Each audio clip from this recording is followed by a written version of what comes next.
Tiens, un petit moment de poésie, ça vous tente? C'est parti. Je vous présente une très jolie boîte. Et comme disait un grand sage, généralement, dans les boîtes, on trouve des boîtes, et dans les boîtes, on trouve des pièces. D'accord? C'est amusant. On peut tout examiner, hein, il n'y a pas de problème, la boîte dans la boîte, les pièces. Et l'idée est la suivante.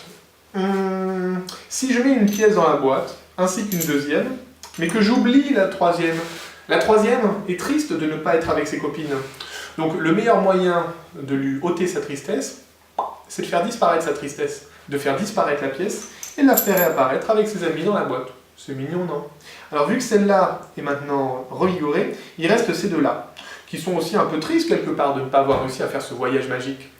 Donc on va le faire avec la deuxième pièce, c'est rigolo, c'est poétique, c'est mignon, voilà, ça mange pas de pain, mais moi je trouve que c'est mignon, que c'est génial, que c'est surprenant, que c'est même énervant. Alors la troisième, là par contre il faut que je redevienne sérieux, parce que la troisième c'est celle-là. J'ai remarqué, et peut-être que si vous faites ce genre d'expérience, peut-être que vous l'avez aussi remarqué, que généralement quand vous faites passer 3 pièces à travers un matériel solide, la troisième a toujours tendance à coincer un peu. Et quand elle arrive dans la boîte, elle arrive mais elle s'est changée. C'est-à-dire qu'elle est devenue invisible. Ça vous l'a jamais fait ça? Moi ça me le fait toujours. Bon, c'est pas pour ça qu'on doit arrêter de faire de la magie, mais bon, parfois il se passe des choses imprévues, imprévisibles.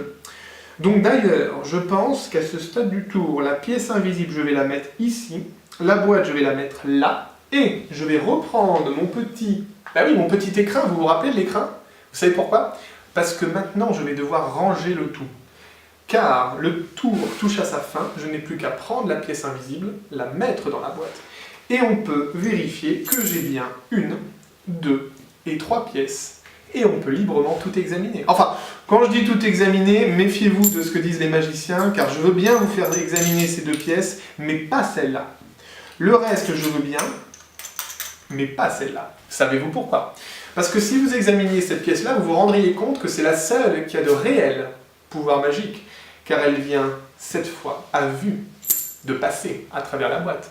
Mais alors, me direz-vous, si c'est la seule qui a vraiment des pouvoirs magiques, comment expliquer que ces 2 sœurs, elles aussi, aient réussi à passer dans la boîte en laiton?